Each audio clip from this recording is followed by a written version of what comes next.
Glaciers during repeated glacial periods in the last 2.6 million years. According to more recent research, this was only a minor factor. Note how the tight canyons which the Yarlung-Tsangpo River runs through do not have the V and U-shaped valleys, distinctive U shape that glacially carved valleys have, but is rather defined by the classic V shape, indicating significant river-based erosion. So, how did what was likely more than 10,000 feet in some areas get carved by water only in the last 3 to 4 million years? The answer relates to how the Himalayan mountain range formed in the first place. Plate tectonics. Part of this story involves the Indian tectonic plate, which itself comprises almost all of India and parts of surrounding countries. While this tectonic plate is today actively colliding with the Eurasian plate to the north, this was not always the case. Around 100 million years ago, the Indian subcontinent, which at the time was located in the middle of the southern hemisphere, started to separate from Antarctica and the island of Madagascar, heading north into the open ocean as an island. By 60 million years ago, the northern part of this tectonic plate reached the equator and continued northwards.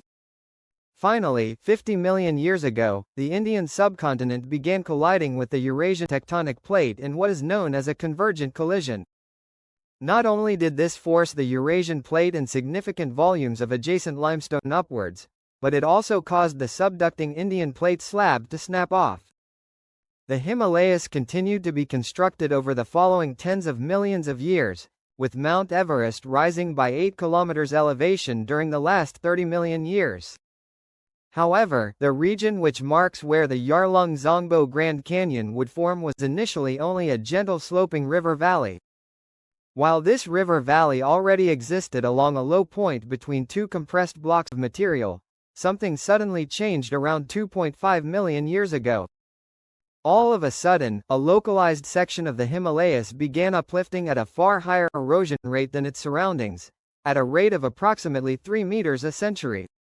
This caused a steep section to form which contained a depression in its center, resulting in the creation of a large lake. Eventually, this lake overtopped this boundary and began carrying large fragments of rock and sediment at high speeds, as material flowed down a now greatly sloped region which accelerated the water. This speed somewhat quickly caused fragments of rock the river carried to gouge away underlying rock, and over the following 2.5 million years this process carved away as much as 10,000 or even 15,000 feet of rock in some locations. As a final note, I would like to thank my new patron Ty W for supporting this channel.